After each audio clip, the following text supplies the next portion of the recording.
Assalamualaikum warahmatullahi wabarakatuh. Kami dari kelompok 8 akan membahas mengenai sejarah perkembangan retorika modern.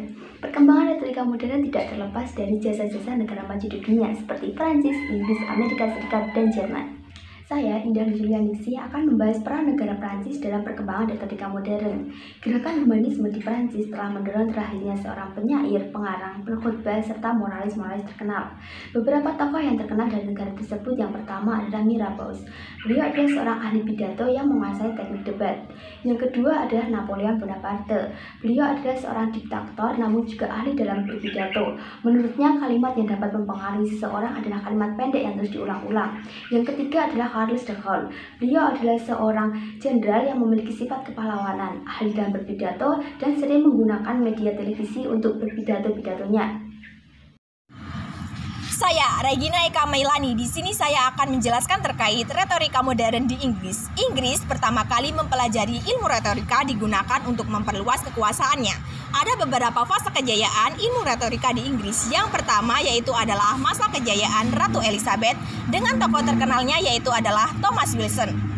Yang kedua yaitu adalah revolusi Puritanis, di mana tokoh terkenalnya yaitu adalah Cromwell. Dia sangat pandai menyugesti orang lain dengan pidatonya.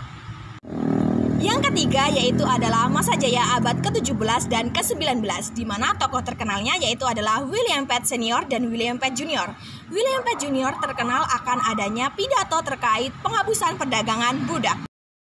Keempat yaitu adalah masa kejayaan Victoria, di mana tokoh terkenalnya yaitu adalah Richard Whately dengan buku Dasar-dasar Retorika. Yang kelima yaitu adalah masa abad ke-10 atau disebut juga masa zaman perak ilmu retorika di Inggris, di mana tokoh terkenalnya yaitu adalah Winston Spencer.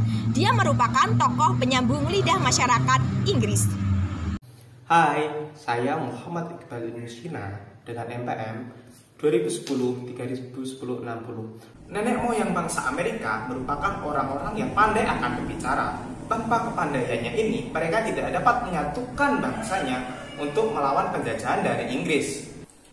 Ada 3 tahapan retorika yang ada di Amerika Serikat. Yang pertama, ada masa awal. Pada masa ini, tokoh yang berperan penting adalah John Quincy Adams yang merupakan Presiden Amerika Serikat ke-6.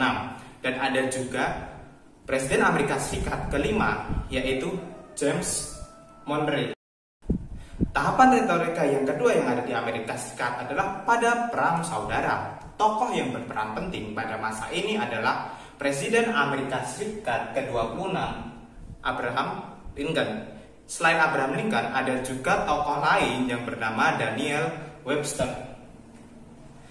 Tahapan retorika yang ketiga yaitu pada abad ke-19 dan 20, di mana tokoh yang berperan penting adalah Theodore Roosevelt yang merupakan Presiden Amerika Serikat ke-26.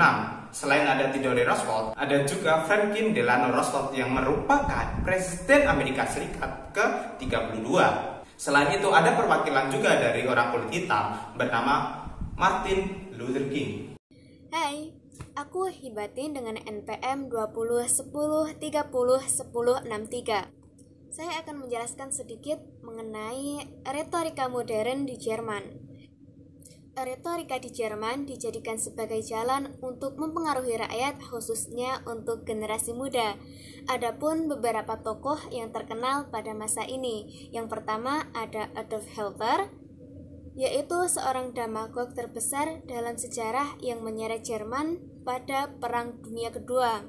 Yang kedua, Hermann Göring, yaitu seorang presiden kerajaan yang kelak akan menjadi marsekal. Dan yang ketiga ada Joseph Goebbels, yaitu seorang menteri yang menangani propaganda pada masa Hitler. Dia menyadari bahwa retorika adalah ilmu yang dipergunakan untuk berkuasa.